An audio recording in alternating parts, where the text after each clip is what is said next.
السلام عليكم ورحمة الله وبركاته.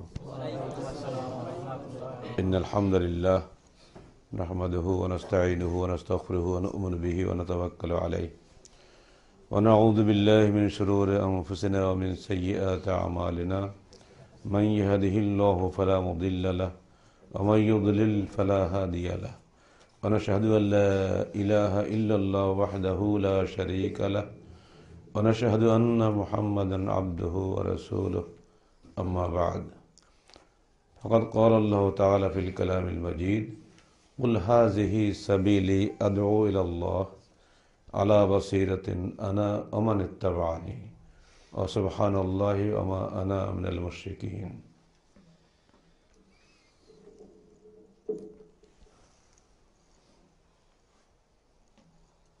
আল্লাহ পাকের জন্য যাবতীয় প্রশংসা যে তিনি আজকে হঠাৎ করে এখানে আপনাদের সামনে উপস্থিত করিয়েছেন এবং আমরাও খুশি এর জন্য যে এই আপনাদের মতো কিছু কচি এবং তাজা প্রাণ সামনে দেখতে পাচ্ছি। এজন্য আমি নিজের পক্ষ থেকে এবং কেন্দ্রীয় সংগঠনের পক্ষ থেকে আপনাদেরকে ধন্যবাদ জানাচ্ছি এবং আল্লাহ পাকের শুকরিয়া আদায় করছি এমনি করে যেন তরুণ কিছু মানুষ সবসময় আমরা আন্দোলনের পথে পাই। আল্লাহ পাক তরুণদের রক্তকে আল্লাহর পথে কবুল করুন। আমাদের একটা বক্তব্য আছে এই মর্মে, হে তরুণ, তোমার প্রতি ফোঁটা রক্ত আল্লাহর দেওয়া পবিত্র আমানত, এসো তা ব্যয় করি আল্লাহর পথে। এটা আমাদের বহু পূর্বেকার বক্তব্য। তরুণদের কাছেই আমাদের সমস্ত আবেদন এবং আহ্বান। এই তরুণ পথভ্রষ্টতার কিনারায় দাঁড়িয়ে আছে। এই তরুণ রক্তগুলো নিয়েই স্বার্থপর লোকেরা তাদের স্বার্থ হাসিল করছে। এই তরুণরাই বোমা ফাটিয়ে দেশে অশান্তি সৃষ্টি করছে। এই তরুণেরাই যত অন্যায় অপকর্ম করে অন্যের ইঙ্গিতে ইশারায় বা দুনিয়াবি স্বার্থে। এই তরুণগুলোকে যদি আল্লাহর পথে নিয়ে আসা যায় তাহলে সমাজের একটা আমূল পরিবর্তন সম্ভব। আর সেই স্বপ্ন নিয়ে ঢাকা বিশ্ববিদ্যালয়ে যখন আমরা ছাত্র ছিলাম, সেই 1976 ব্যাচ আমি, সেই সময় সেই স্বপ্ন বাস্তবায়ন করেছি তরুণদেরকে দিয়ে। কারণ আমরা জানি তরুণ যদি ভালো হয় সমাজ ভালো হয়ে যাবে, তরুণরা যদি নষ্ট হয় সমাজ নষ্ট হয়ে যাবে। এরা হলো ব্যাকবোন অফ সোসাইটি, এরা সমাজের মেরুদণ্ড। তো আজকে আমাদের আগমনে এখানে বুড়াদের থাকার কথা বেশি, কারণ আমি এখন বুড়াদের আমির, তাই না? কিন্তু ধন্যবাদ তোমাদেরকে, ভালো কথা বললে। যেটা আমি সবসময় বলি, আমি সবসময় যুব সঙ্গে ছিলাম, যুব সঙ্গে আছি, যুব সঙ্গের কাফনপুরে দুনিয়াতে বিদায় হয়ে যাব। কিন্তু আসলে তো বুড়ো হয়ে গেছি, 68 বছর বয়সে, এখন যুবক হবো। আমি যদি বলি যুব সঙ্গ সভাপতিকে আমাকে প্রাথমিক সদস্য ফর্ম দাও, আমাকে দেবে নাকি? কারণ ওকে বলে দেওয়া আছে 32 বছর পরে আর নেওয়া হবে না। কিন্তু মনের দিক দিয়ে আমরা যুবক আছি, এটি কি আসল যুবক নয়? দেহে বুড়া মনে যুবক, ওটি হলো আসল যুবক। দেহে যুবক মনে বুড়া, ও হলো বুড়া, এটা আসলেই বুড়া। কবি নজরুলের যারা যৌবন জলতরঙ্গ কবিতা যারা পড়েছ তারা জানো যৌবনের ব্যাখ্যাটা কি।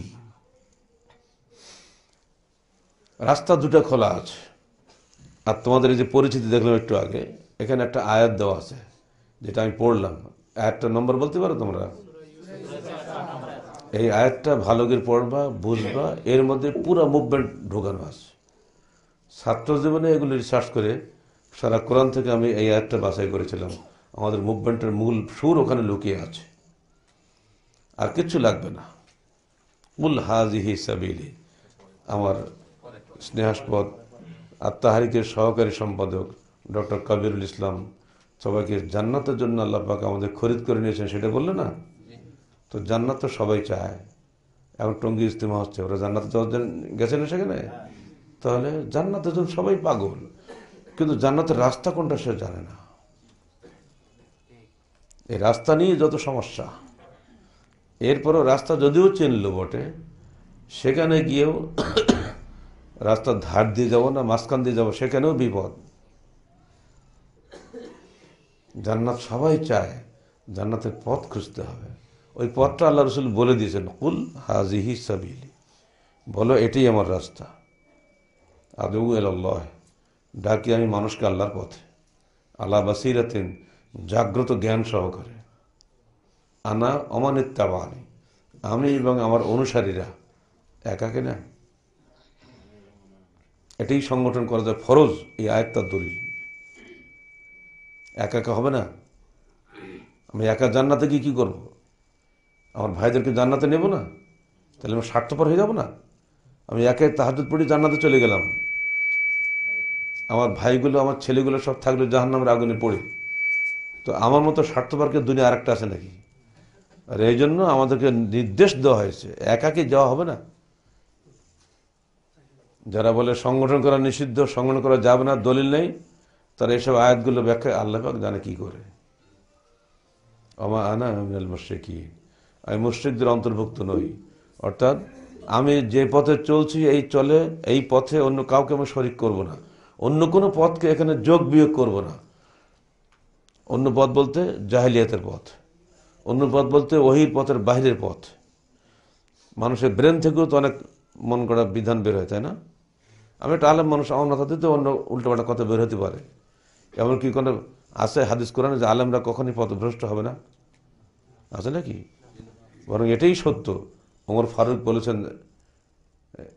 তুমি কি জানো জিয়াদ বিন হুদায়ের ইসলামকে ধ্বংস করে কারা? এটা মিশকাত পড়ে দেখো, 269 নম্বর হাদিস। তো বলছে আমি কি বলবো, আপনি বলুন, আপনি খলিফাতুল মুসলিমিন। জবাব দিচ্ছেন, ইসলামকে ধ্বংস করে 3 জন লোক। তো 1 নম্বরই হয়েছে ওই পথভ্রষ্ট আলেম। তারপরে হচ্ছে যারা কোরআন নিয়ে জিদাল মুনাফিক ফিল কিতাব, কোরআনের আলতু ফালতু তফসির করে বেড়ে যারা। হলো ইবনুল মুবারক বলছেন যে ইসলামকে ধ্বংস করে 3 জন লোক, পথভ্রষ্ট ওই অত্যাচারী শাসক, আর পথভ্রষ্ট ধর্মনেতা, আর এই সুফি দরবেশরা। এ কি আমাদের কথা নাকি? ওমর ফারুকের কথা, আব্দুল্লাহ ইবনুল মুবারকের কথা, যাদের কথা আমরা মাথায় রাখি, সেই যুগে যদি তাদের অভিজ্ঞতার লোকে এইটা হয়, এই যুগে কি আমরা আরো ভালো হয়েছে না খারাপ হয়েছে? আরো খারাপ হয়েছে না? এই কারণে হাজিহি সাবিলি, এই আয়াতটা বাছাই করলাম, এটাই আমার রাস্তা। এই রাস্তা তুমি থাকলে থাকো, না হয় চলে যাও। ইম্মা শাকিরা ওয়া ইম্মা কাফুরা, পারলে থাকো, নাহলে চলে যাও, কোনো সমস্যা নেই। কিন্তু রাস্তা আমার এইটা। সেটা কি? পবিত্র কোরআন ও সহি হাদিস। জয়ীব জাল হাদিস কখনো আল্লাহ রসুলের হাদিস না, রসুলের তরিকা না, রসুলের রাস্তাও না। এইটা বলতে গিয়ে ঘরে বাইরে আমাদের দুশ্মন সৃষ্টি হয়ে গেছে। হবেই, হতেই হবে। যে আন্দোলনের কোনো শত্রু নাই, ও আন্দোলনই নেই। কতগুলো একটু ভয় লাগে, তাই না? মার খাওয়া লাগবে, জেল খাটা লাগবে, বাপরে বাপ যাবো না কেন? আরে বাবা, জেল খাটবে তো আইএলএস হলে কি জন্য? আইএলএস কি বড় পাকা বিল্ডিং ঘুম পাড়া ধরো নাকি? যে আন্দোলনের কোনো শত্রু নাই, ও তো লাশ। যে জীবিত মানুষ সে নড়বে না, আর লাশকে মরে ওই ইঞ্জেকশন দিলেও নড়ে না। তো লাশের আন্দোলন না এটা। এই জন্য আমাকে একজন প্রশ্ন করেছিল, ব্যাংকার, খুব নাম করা, এই গত রমজানের আগের রমজানে, আমাকে বলছে, আপনি না জমিয়তে আহলের কেন্দ্রীয় ওয়ার্কিং কমিটির সদস্য ছিলেন, আন্দোলন আর জমিয়তের পার্থক্য কি? উনি জমিয়তের বড় একটা লিডার, তা আপনি তো পার্থক্য বলেই দিলেন। কই বললাম? আপনি প্রশ্নই করলাম, আপনাদের প্রশ্নের মধ্যে উত্তর হয়ে গেছে, একটা থক হয়ে গেছে। সে কি? তা আমাদের নামটা কি? আহলে হাদিস আন্দোলন বাংলাদেশ। আন্দোলন নিজেই বলে দিচ্ছে পার্থক্যটা কোথায়। ওটা লাশ, এটা জীবন্ত। ওরে বাপরে বাপ, এক কথা তো শেষ, আমাদের বোল্ড আউট হয়ে গেলাম, বাস ফিরে চলে এসছে। না, ওর মধ্যে আমি নেই। কাজ করবো তোমরা, তবে তুমি আসো। তুমি যুবক মানুষ, কাজ করো না, ভাগো, তোমার সাথে কোনো সম্পর্ক আমার নাই। জান্নাতের জন্য কাজ করতে গেলে সহিহ হাদিস পথে চলতে হবে। আহলে হাদিসের মধ্যে বহু জয়ীফ জাল হাদিস আছে, আহলে হাদিসের মধ্যে বহু জাহিলিয়াত বিরাজ করছে, ওই জাহিলিয়াত হটাতে হবে। আহলে হাদিসের নাম নেবা আর ওতে তুমি জান্নাতে চলে যাও, নানি বাড়ি নাকি ওটা? আহলে হাদিস নাম জর্দাখোর, আহলে হাদিস নাম বিড়িখোর, আহলে হাদিসের নাম তুমি সুদখোর, আহলে হাদিসের নাম তুমি ঘুষখোর, আহলে হাদিসের নাম নিচ্ছ, বড় টাকাওয়ালা হয়েছ, হারাম টাকা কামাই করছো। তুমি কি আহলে হাদিস নাকি? তুমি বেশি বেশি রাফাদানি হতে পারে, তাই তো সামি আল্লাহ লিমান হামিদা দিতে হাত একটা লম্বা করে জান্নাতে চলে গেলাম। এত সস্তা না, পায়ে পা লাগা, পা ঠেসে ধরো ভালো করে, কিচ্ছু হবে না। আগে আমল আকিদা ঠিক করো, তবে তুমি আহলে হাদিস হও। আমাদের আহলে হাদিস বিগত মনীষীরা এরকম পচা আহলে হাদিস ছিল না। আহলে হাদিস যুব সংঘের বড় অপরাধ হলো এই, আহলে জামাতকেও এরা সংস্কার করার জন্য আহ্বান জানিয়েছে, অন্যদেরকেও আহ্বান জানিয়েছে। আর সংস্কার যারা করে তাদের উপর মানুষ রাগ করবে না? রুগী যখন শুয়ে থাকে ডাক্তার এসে কাশি মারে, ও কি রুগীকে খুশি হয় নাকি? হাত পা খালি ছোটায়, লাফায়, তখন হাত পা বেঁধে দিতে হয়। তো যুব সংঘ সমাজে যখন কাজ শুরু করে দিয়েছে, তখন চারিদিকে হইচই শুরু হয়ে গেছে। কারণ প্রথমে আমি বলে দিয়েছি যে দলবদ্ধ মনোজাত করো, এটা হাদিসে নাই। আরে বেটা বদ, একটু ছেলে কি বোঝায়, আমরা এতদিন ধরে করে আসলাম, বাপদা 14 বছর ধরে, তুমি এত বুঝে হয়ে গেল, বাস কথা শেষ। আমরা বললাম বাবা এই ভাগা করবেন, বাতিল করো, একটা মানুষের একটা করবেন, একটা পরিবর্তে একটা করবেন, আস্ত জীবন দাও। ইসমাইলের বদলে আল্লাহ কি একটা দুম্বা দেয়নি? এবার তুই আস্তা গোস্ত ভাগাভাগি করে কি দরকার? একটা গরু ভেঙে 7 বাড়ির ভাগ করে খেলে জানটা কয় ভাগ হলো? জানতো একটাই। এইসব কথা বলাতে হয়ে গেলাম গালসায় এতই খারাপ। ওরে অস্তি খারাপ লোক বাংলাদেশ জন্মগ্রহণ করে, তোমার সার্টিফিকেট কোন দাম আছে? আমি তো জান্নাতে যাব। সারা বাংলাদেশের আহলে হাদিস হানাফি সকলে মিলে যদি বলে গালসা খুব ভালো মানুষ, আর আল্লাহকে যদি আমি অপ্রিয় হই, জান্নাতে ঢুকতে পারবো? জান্নাতে ঢোকার সার্টিফিকেটটা কি? কোরআন এবং সহিহ হাদিস, তাই না? হাজিহি সাবিলি। বাংলাদেশের গভর্নমেন্ট আমাকে জেল খাটাইছে, গভর্নমেন্টের জেল খাটার দাম আছে নাকি? গভর্নমেন্ট আমাকে 10টা মামলা দিয়েছে, সবটাই মিথ্যা। কি দরকার? আবার একটা গভর্নমেন্ট আগামীতে আসবে, ও আবার আমাকে জেল খাটাবে। যদি আমার হায়াত থাকে জেল খাটতেই হবে আমাদেরকে। ওটা আমার জন্য সুন্নতে ইউসুফিয়া। ইউসুফ জেল খাটেনি, আমরাও জেল খাটবো। জেল খাটেই কোশ্চেন করে আহলে হাদিস মুভমেন্টকে কখনো দমন করা যায় না, এটা সত্য। ও জেলখানায় গেলেও কথা বলবে। 7টা জেলখানায় গেছি, 7টা জেলখানাতে বহু লোক আহলে হাদিস হয়ে গেছে। কি করবা? যে পুলিশ ধরে নেই, ও পুলিশ নিজেও আহলে হাদিস হয়ে গেছে। যে ডিজিএফআই আমার বিরুদ্ধে তদন্ত করতে গেছে, ও নিজে আহলে হাদিস হয়ে গেছে। ঠেলা সামলাও, তুমি কি করবা? আহলে হাদিস এমন একটা মুভমেন্ট, এ সত্যের আঘাতে মিথ্যা চূর্ণ হয়ে যাবে। ভীতু কাপুরুষ কখনো আহলে হাদিস আন্দোলন করতে পারে না। যারা বাতিলের সঙ্গে আপোষ করে, তাদের সঙ্গে আহলে হাদিস মুভমেন্টের কোনো সম্পর্ক নাই। হতে পারো তুমি আহলে হাদিস ঘরের সন্তান, কিন্তু তুমি আহলে হাদিস নও। হতে পারো তুমি হানাফি ঘরের সন্তান, কিন্তু যদি তুমি হককে কবুল করো, তুমি আমার ভাই। হতে পারো তুমি হিন্দুর ঘরের সন্তান, বৌদ্ধর ঘরের সন্তান, যদি কোরআন এবং সহিহকে তুমি কবুল করে নাও, তুমি আমার প্রাণের ভাই। আর আমার নিজের রক্তের ভাই যদি হাদিস কোরআনের বিরোধিতা করে, সে কোশ্চেন করলে আহলে হাদিস নয়। এই মেজাজটা কজনের আছে? অধিকাংশ আহলে হাদিস মাশাআল্লাহ, হালুয়া পোলা বিরিয়ানি খাবো, জর্দা খাবো, আলহামদুলিল্লাহ গালফটা খুব ভালো। জি না, অত সস্তা না। এই মসজিদ আমার পাশেই আছে, এখানে প্রথম আল্লাহ মোহাম্মদ আমি হটাইছি এখানে এসে 81-এ। এই আল্লাহ মোহাম্মদ হঠাৎ দেখে আমি হয়ে গেলাম খুব খারাপ মানুষ। অথচ নেতারা সব এখানে বসে আছে, কেউ কিছু বললো না, আমার গাজালা করে। এটা কি আহলে হাদিসের মসজিদে আল্লাহ মোহাম্মদ মানে? এটা কি 2 খোদা নাকি? এখানে পাপ করেনি? এমন পাপ হলো আমার পর আব্দুল সালাফের চাকরি চলে গেল, ওর খোদবাই বন্ধ হয়ে গেল, যে যুব সংঘ সমর্থন করে। এই হিংসা বিদ্বেষ দিয়ে আহলে হাদিস মুভমেন্টকে কখনো ঠেকানো যাবে না। তার প্রমাণ তোমরা আজকে আমার সামনে বসে আছো। আমি এখানে আসবো, এখানকার মসজিদের কি বলে কমিটির লোকেরা আমাকে পুলিশে ধরিয়ে দেবে, এটি ছিল সুন্নত। কিন্তু উল্টো হয়ে যাচ্ছে কেন? কোনো আন্দোলনকে হিংসা দিয়ে, নেগেটিভ মুভমেন্ট দিয়ে ঠেকানো যায় না, মনে রেখে দিও। যদি সঠিক মুভমেন্ট হয়, একে ঠেকানো ক্ষমতা কারোর নেই। আবু জেহেলের গোষ্ঠীর চেষ্টা করে আল্লাহ রাসূল কিছুই করতে পারেনি। বাংলাদেশের পুরো সরকার মিলেও এই মুভমেন্টকে দমন করতে পারবে না, কোশ্চেন কালো পারবে না। এই মিথ্যা কথা বলা ছাড়া কিচ্ছু উপায় নাই। আমি তোমাদেরকে বলে দিচ্ছি, যদি জীবনে কিছু অর্জন করতে চাও, আগে কোরআন এবং সহিহের পক্ষে আপোষহীন হওয়ার জন্য মেজাজ তৈরি করো। আপোষমুখী সুবিধাবাদী চরিত্র দিয়ে বাতিল আন্দোলন করা যায় না, হক আন্দোলন করা যায় না। কারণ সুবিধাবাদী লোক কোথাও কেউ নেবে না, যে দুটো পাবে খাবে চলে যাবে।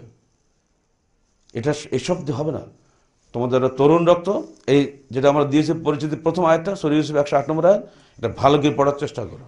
হাজিহি সাবিলি, ক্লিয়ার কাট কথা।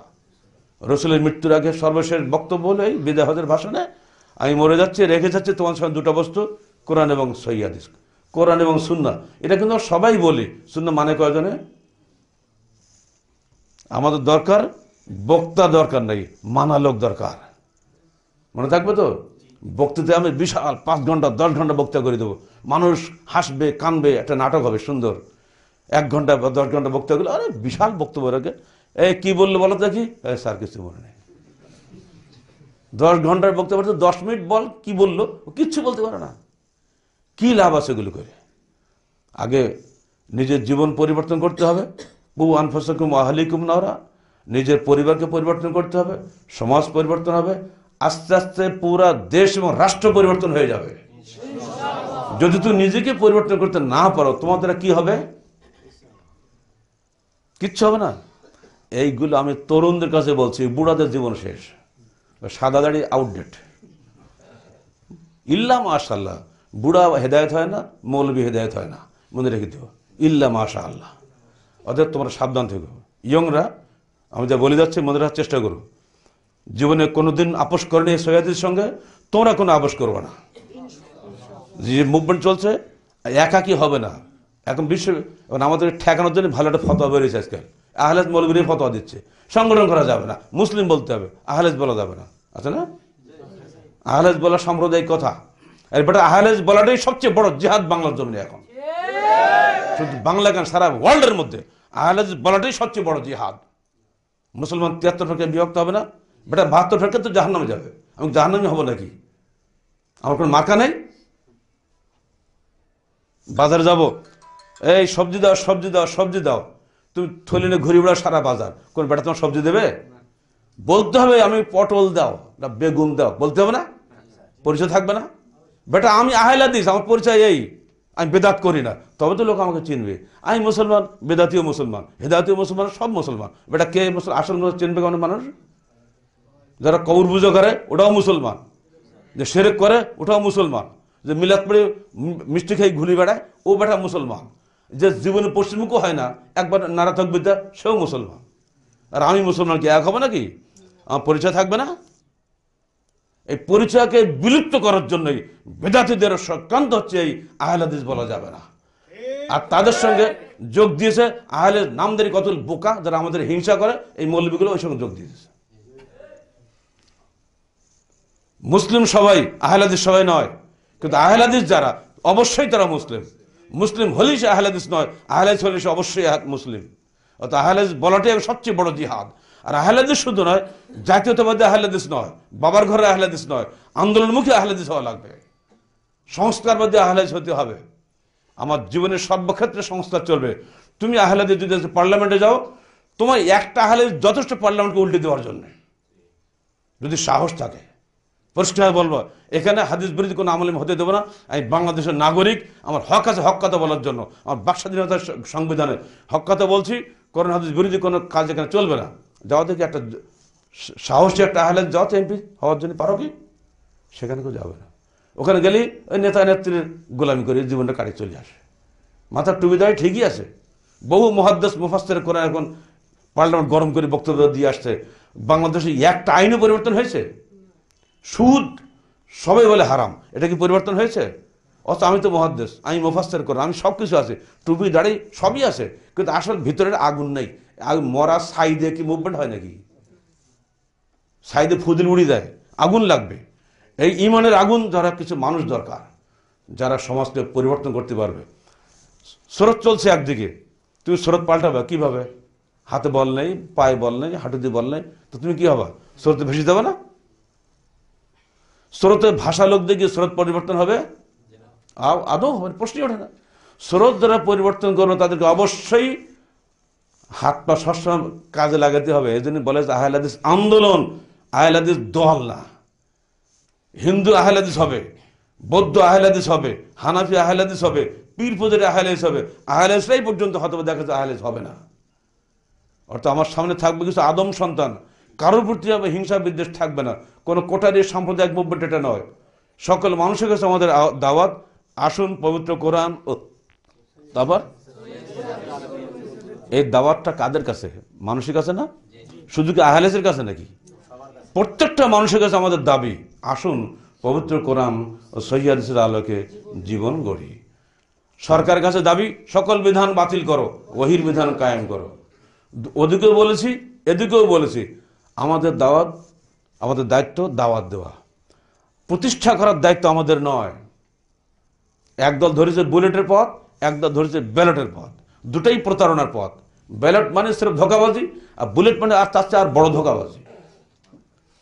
মানুষকে দাওয়াত দিয়ে আকীদা পাল্টানোর মাধ্যমে সমাজ পরিবর্তন হয়। এটি হল নবীদের তরিকা।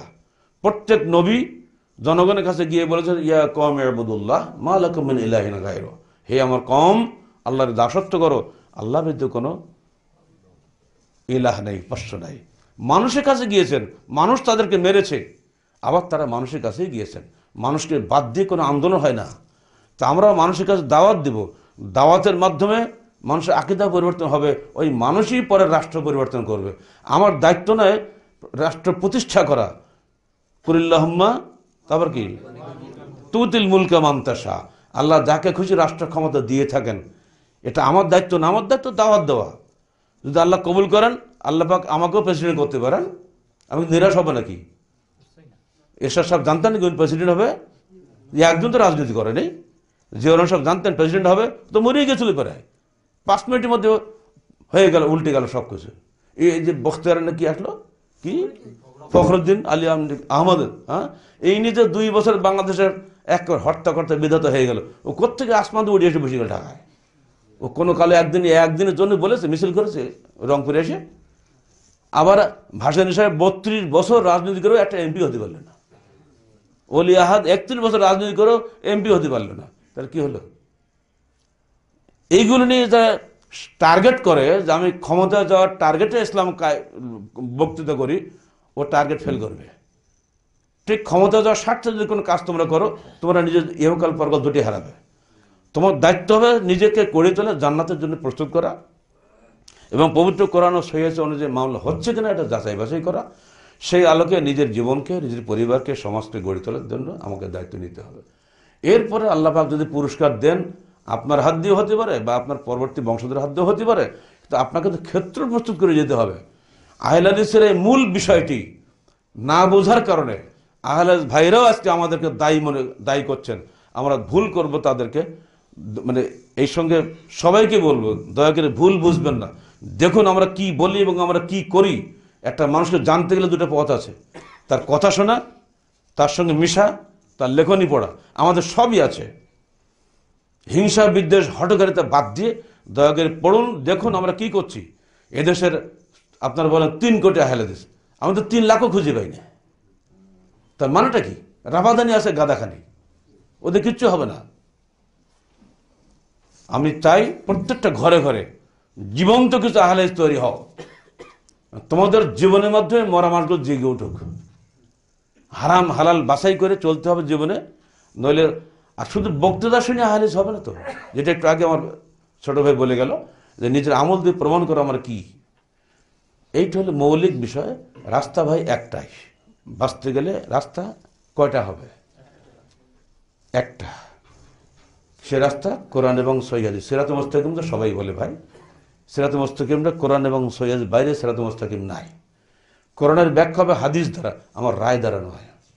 আর একটা মৌলিক কথা বলে দিয়ে, যারা শিক্ষিত ভাই আছে এখানে, আমার ব্যাখ্যা কোরআন এবং হাদিসের পক্ষে হবে না বিপক্ষে হবে? আল্লাহ বলছেন আমি রসুলকে পাঠিয়েছি খাতামুন নবীয়িন হিসেবে, তাই না? খাতাম অর্থ কি? শেষ। আপনি ডিকশনারি করে দেখলেন খাতাম অর্থ শেষও হয়, আংটিও হয়। আপনি বললেন আমাদের নবী মোহাম্মদ হলেন আংটি নবী, অর্থাৎ শ্রেষ্ঠ নবী। শেষ না, আরও আসতে পারে। আপনার দলিল ডিকশনারি, ব্যাখ্যা কি দিয়ে দেবেন আপনি? এখন আহলে হাদিসের কাছে এর ব্যাখ্যা হবে হাদিস দিয়ে। আল্লাহ রসুল বলছেন, দেখো নবীদের সিলসিলা একটা সুন্দর প্রাসাদের মতো। আমরা ঘরে দাঁড়িয়ে এসে তো হঠাৎ খেয়াল হয়ে গেল, সুন্দর একটা প্রাসাদের মতো। সেই প্রাসাদে একখানা ইট ফাঁকা আছে, আমাকে দিয়ে সেই ইটের জায়গাটা পূর্ণ করা হয়েছে। আনা তিলকাল লাবিনা, আমি সেই ইট, লা নবিয়্যা বাদি, আমার পর এখন নবী আসবে না। আংটি হলো না শেষ হলো? ব্যাখ্যা হয়ে গেল। ডিকশনারি দেখে কোরআনের ব্যাখ্যা তফসির যারা করে তারা আস্ত বোকা ছাড়া কিচ্ছু না। সালাত অর্থ কি? মাথা নষ্ট করা। রুকু অর্থ কি? মাথা ঝুঁকানো। সিজদা মানে মাথা ঠেকানো। আমি ঠেকালাম, ঝুঁকালাম, সালাত হয়ে যাবে? তার কোনো কাজ নেই। ওদের ডিকশনারি দেখে অনেকে এখন ব্যাখ্যা মুফাসসির কোরআন হওয়ার চেষ্টা করতেছে, এটা মারাত্মক ভুল করবে। আহলে হাদিসের কাছে কোরআনের ব্যাখ্যা হাদিস দিয়ে হতে হবে, তাও সহিহ হাদিস দিয়ে হতে হবে। এইখানে গিয়ে আমাদের সঙ্গে সমস্ত ইসলামী দলের সঙ্গে পার্থক্য হয়ে গেছে। ছোট্ট একটু খালি উদাহরণ দিলাম, আপনি বেশি বলার সময় তো এখন নাই। খালি এটুকু বলে যাচ্ছি, আহলে হাদিসের মুভমেন্ট চলবে তার নিজস্ব গতিতে, নবীদের তরিকায়। রসুলের যে তরিকা ছিল সেই তরিকার বাইরে যখন আমি চলে যাব, আমি শেষ হয়ে যাব। সারা জীবন আন্দোলন করো, শেষে জাহান্নামে যাবো নাকি আপনার ভয়ে? আপনি আমার সঙ্গে থাকলেন না, চলে গেলেন, অথবা আমি একা হয়ে গেলাম, সেই ভয়ে আপনার পায়ে ধরে আমি বললাম ঠিক আছে আমাকে দলে নাও, আমি তোমার সঙ্গে থাকবো, তুমি যাই বলে তাই করবো? অসম্ভব। আমি যুবকদেরকে বলবো, তোমার যৌবনকে ব্যয় করো স্রেফ পবিত্র কোরআন এবং সহিহ হাদিসের পথে। রাজি আছো? এবং এই সঙ্গে ঐক্যবদ্ধভাবে, এককভাবে নয়, যেটা আমি প্রায় বলি। এখন আরেকটা ধোঁকা হচ্ছে, সংগঠন করা যাবে না। সংগঠন করলে মেলা দলাদলি হয়, ভাঙাভাঙি হয়, সংগঠন ভেঙে একটা 10টা 5টা হয়ে যাচ্ছে, কত কি, মানে এর আর দোষের শেষ নেই। অতএব একা থাকাই ভালো। কোরআনে আয়াত যাবে কোথায়? ইন্নাল্লাহা ইউহিব্বুল্লাযীনা, বলো, ইউকাতিলুনা ফি সাবিলি সাফফান কাআন্নাহুম বুনিয়ানুম মারসুস। একটু আগে যে আয়াতটা পড়লাম, আনা ওমান ইত্তাবানি, আমি এবং আমার অনুসারীরা দল হলো সাফফান, সারিবদ্ধভাবে দল হলো। হাদিস বলছে ইয়াদুল্লাহি আলাল জামা, আল্লাহর রহমতের হাত কার উপরে? জামাতের উপরে। একাকী ব্যক্তির উপরে বলছে। এই সমস্ত হাদিস কোরআনের ব্যাখ্যা তাদের মতো দিচ্ছে। দল তো ভাঙবেই, নাহলে 73 ফেরকা হবে কি দিয়ে? একদল থাকবে নাকি? কোরআন সূরা বাকারা পড়ো, 213 নম্বর আয়াত, কানা নাসু উম্মাতান ওয়াহিদা, সকল মানুষ জাতি একটা দল ছিল, পরে ভেঙে গেছে। কিসের জন্য ভাঙবে? আকীদার কারণে ভাঙবে। আকীদার কারণে ভেঙে যাবে। তোমার আকীদা আমার আকীদা যদি মিল না হয়, অবশ্যই বিভক্ত হয়ে যাবে। একই মায়ের 5টা সন্তান এক হয়, সেখানে ভাগ হলে দোষ নাই, আর এখানে ভাগ হলে খুব দোষ আছে। যদি সেই ভাগটা আন্দোলনের স্বার্থে হয়, সঠিক হকের স্বার্থে যদি হয়, ভাগ করার কোনো দোষ নাই। আর বাতিল থেকে অবশ্যই হকে বেরিয়ে আসতে হবে আপনাকে। আপনি হক জানার পরেও কোশ্চেন করলে বাতিলে যেতে পারেন না। আর বাতিল থেকে তওবা করে হক আসাটাই আপনার জরুরি। অত এইটা কোনো বিষয় নয়। আপনি যাচাই করবেন ফেরকা নাজিয়া কোথায় গেলে আমি পেতে পারি, সেটা আপনার বিবেক দিয়ে আপনি খুঁজে নেবেন। তাহলে ইনশাআল্লাহ ইহকালে পরকালে আমি বা আপনি, আমার তো খুঁজে বেড়াচ্ছি কোথায় ফেরকা নাজিয়া পাওয়া যায়, খুঁজতে হবে না। কারণ আল্লাহ রসুল বলছেন কিয়ামতের মাঠে আলমার ও মা মান আহাব্বা, দুনিয়ার তারা যাকে ভালোবাসত, কিয়ামতের দিন আল্লাহ পাক তাদেরকে তাদের সঙ্গেই রাখবেন। তা আমি দুনিয়া ওই সব লোক খুঁজে বেড়াবো যারা আমার সহি আকীদার সঙ্গে মিল হবে। সে রংপুরে থাকা, দিনাজপুরে থাকা, আর এখন কালকে যাবো কোথায়, দহগের আঙ্গের কোথায় যাবো, দেখি সেখানে কিছু পাই কি, হলে তারা আমার ভাই হবে। কথা বোঝেন নাই? কিন্তু আমার ভাই তো একজন এখন বেঁচে আছে, তার সাথে সম্পর্ক নেই, কী লাভ আছে? লাখো মানুষকে নিয়ে আমি জান্নাতে যাব, নাকি একজনকে নিয়ে যাবো একা জান্নাতে যাবো, কোনটা ভালো হবে? এটাই সংগঠন।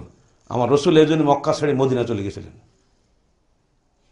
আমাদেরকেও তাই করতে হবে, হিজরতে জিন্দেগি থাকতে হবে এবং মানুষকে ডাকতে হবে আল্লাহর পথে, সকলকে নিয়ে সাথে করে আমরা জান্নাত যাবো। কীভাবে যাবো সেজন্য চেষ্টা করতে হবে।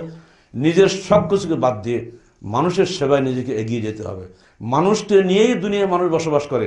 মানুষ মরে যাচ্ছে আর আমি তার জন্য একবার পানিও দেবো না, আর আমি এখানে বসে তার নসিহত করবো, হবে নাকি? আপনি একটা লোক যদি পানিতে ডুবে মরে, আপনি বলে এই বেটা তুই তো মরছিস, তুই আহলে হানফিতে আগে বল, তুই আহলে চলি পানি দেবো নাহলে দেবো না, বলা যাবে? এই ধরনের ব্যাখ্যা যারা হাদিস কোরআন করে তা তো শেষ করে দেবে সব। আগে মানুষ, তারপর আহলে হাদিস হানাফি। মানুষের সেবার মধ্যে আমার যৌবন জীবন সব নিহিত। আমার রসুলকে তাই করেননি? তিনি পশুর পর্যন্ত সেবা করেছেন, আর আমরা করছি নাকি? আজকে এখানে যাওয়ার জন্য আলেমদেরই কর্তব্য ছিল সেখানে যাওয়া। আলেমরা সব ঘরে বসে আছে, ওদিকে কেউ দোয়ার মাহফিল করতে বসে, কেউ আখিরি মোনাজাত করে বেড়াচ্ছে। আর এটা হাজার হাজার মানুষ না খেয়ে মরতেছে, তারা কেবলমাত্র স্বাধীন হলে বলা যেতে পারে। তাদের কাছে যাওয়ার কেউ আমাদের কর্তব্য নয়? রংপুরবাসীর কাছে বলছি, আপনাদের ঘরে বহু টাকা পয়সা আছে, টাকাহীন কোনো মানুষ নেই, পারলে টাকা দেন, টাকা নিয়ে আমরা ওখানে চলে যাব। টাকা দিতে হবে আপনাদেরকে। আমি আহলে আন্দোলন করি, হাদিস কোরআনের বিধান অনুযায়ী নিজে চলার চেষ্টা করে অন্যদেরকে দাওয়াত দেবো, আমাদের কাছে টাকা নেই।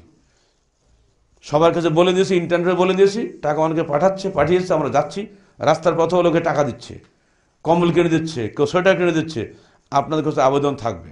আমরা চলে যাচ্ছি, এরপরও শেষ নয়, আজকে দিতে অন্য কোনো কথা নয়, আমরা চাচ্ছি ওই এলাকায় কিছু ডিপ টিউবওয়েল পুঁতে দেবো, কারণ শীত তো দুদিনের মেহমান, কদিন পরেই তো আসতেছে, আবার পানি পাওয়াটা বড় জিনিস। সরকার দিচ্ছে সরকারের মতো, আমাদের কোনো কর্তব্য নাই, যুবকদের কর্তব্য নাই, আর হয়তো আমি আসবো না, তোমাদেরকে পাঠাবো সেখানে, যাওয়া হলে যুবসেনার পক্ষ থেকে চলে যাও, সেখানে তাদের সেবা করো, যার যা লাগে দেখো, মসজিদ নেই মসজিদ করে দাও, স্কুল নেই স্কুল করে দাও, ডিপ টিউবওয়েল নেই ডিপ টিউবওয়েল বসাই দাও, এগুলো করতে হবে না? এগুলো তো আসল সেবা। এগুলো করলে মানুষ বোঝে, হ্যাঁ এরা আসলে আল্লাহর বান্দা, আল্লাহর বান্দার প্রতি এদের অন্তরটা কাঁদে। শুধু রফাদান করে গেলে লাভটা কি? আমি ইসলামের মৌলিক জিনিসটা বলে দিয়েছি, আকিদা সাইডটা, আপোষহীন আকিদা, শিরকের সঙ্গে কোনো আপোষ নাই, বেদাতের সঙ্গে কোনো আপোষ নাই, এবং বিজাতীয় কোনো মতবাদের সঙ্গে কোনো আপোষ নাই। ঠিক একইভাবে মানুষের সেবার মধ্যেই ইসলাম নিহিত। ইসলাম শুধু বক্তব্য দিয়ে হয় না, কাজ দিয়ে দেখাতে হবে। যার যা আছে তাই নিয়ে মানুষের সেবায় ঝাঁপিয়ে পড়ুন, এই সঙ্গে মানুষের আকিদা পরিবর্তনের জন্য চেষ্টা করুন। আর সেটা করতে গেলে অন্যের পরিবর্তন আগে নিজের পরিবর্তন বেশি দরকার, তাই না? আমি যুবকদের কাছে বিশেষভাবে দাবি করি, কেন জানো? যুব সংঘ দিয়ে আমার আন্দোলন শুরু, এই জন্য যুবকদের কাছে আমার বেশি আবেদন থাকে, তোমরা এগিয়ে আসো। ছাত্র জীবনে নিজের জীবনটাকে অন্যদের লেজুড়ি পরিণত করো না। বিশ্ববিদ্যালয়ের জীবন কাটছে আমার সেই ৭৬ সাল থেকে ছাত্র এবং শিক্ষক হিসাবে আমি দেখেছি অধিকাংশ ছাত্রই লেজুর। এত দুঃখ আমাদের লাগে। ছাত্র জীবনে কারো লেজুড়গিরি করি নাই, শিক্ষকতার জীবনেও আমরা লেজুর হই নাই, যার জন্য আমি জেলে গেলে আমার শিক্ষক সমিতি একটা বিবৃতি পর্যন্ত আমার পক্ষে দেয়নি। কারণ আমাদের ইউনিভার্সিটির দুটো দল আছে, জানো কেউ? বলতে পারো না? আরে কি ছেলেমিলি সবার, সাদা আর হলুদ দুটো দল আছে। বলতো সাদারা কোন দল? ওরা ফেরেশতা। আর হলুদগুলো রবীন্দ্র গুরু। আমি বাবা কোনো গুরু হইনি, তা আমার জন্য বিবৃতি দেবে কেন? আমি বলেছি তোমার বিবৃতি তক্কা করে না, আল্লাহর রহমতের তক্কা করে। আল্লাহর রহমত হয়ে গেছে না, এগুলো দেখতে হবে না, কোনো কথা শোনা হবে না। আল্লাহর পথে থাকো, আল্লাহ তোমাদের মদত করবে। এটি আমাদের শেষ বক্তব্য থাকবে। কুল হাযিহি সাবিলি, রাস্তা এইটাই, এর বাইরে কোনো রাস্তা নাই। বিদেশ থেকে মন্ত্রতন্ত্র ঢুকছে আমাদের দেশে, ইহুদি নাসারাদের তৈরি করা এই গণতন্ত্র, সমাজতন্ত্র, ধর্মনিরপেক্ষবাদ, এগুলো কাদের? এগুলো আল্লাহ নবী বানিয়ে গেছে নাকি? এগুলো জাতীয়তাবাদ কাদের? এগুলো সব ফালতু মতবাদ, কিচ্ছু না, এগুলা কিচ্ছু না, সির্ফ চেয়ার পরিবর্তনের আন্দোলন। এগুলো মানুষকে ধোকা দিয়ে দিয়ে ভোট নিয়ে নিয়ে মানুষের বিরুদ্ধে সংগ্রাম চলছে এখানে। এই সমস্ত ধোকাবাজির মধ্যে আমরা ঢুকবো না। আমাদের রসুল যা দিয়ে গেছেন, কোরআন যা বলে গেছে, আমরা সেগুলো করে যাব। সেগুলোর ভিত্তিতে আমাদের সার্বিক জীবন গড়বে। আমাদের লেখনগুলো তোমার পড়বে, জানতে পারবে কীভাবে ইসলামের রাজনীতি কাকে বলে, ইসলামের অর্থনীতি কাকে বলে, ইসলামের ধর্মীয় নীতি কীভাবে চলবে, সবগুলো আমাদের লেখনের মধ্যে চলে গেছে। এইগুলো তোমরা পড়াশোনা করার চেষ্টা করবে এবং সেইভাবে নিজে গড়ে তোলার চেষ্টা করবে। তোমাদের মধ্যে যদি দুটো ছেলেও আলহামদুলিল্লাহ যদি আহলে আন্দোলনের জন্য এগিয়ে আসে, এটাই আজকে আমার এখানে আসাটা আমি সার্থক মনে করব। বলো, তোমরা কি আমাদের সঙ্গে থাকবে না বিরুদ্ধে চলে যাবে? আল্লাহ তোমাদের কবুল করুক। আসসালামু আলাইকুম ওয়া রাহমাতুল্লাহি ওয়া বারাকাতুহু।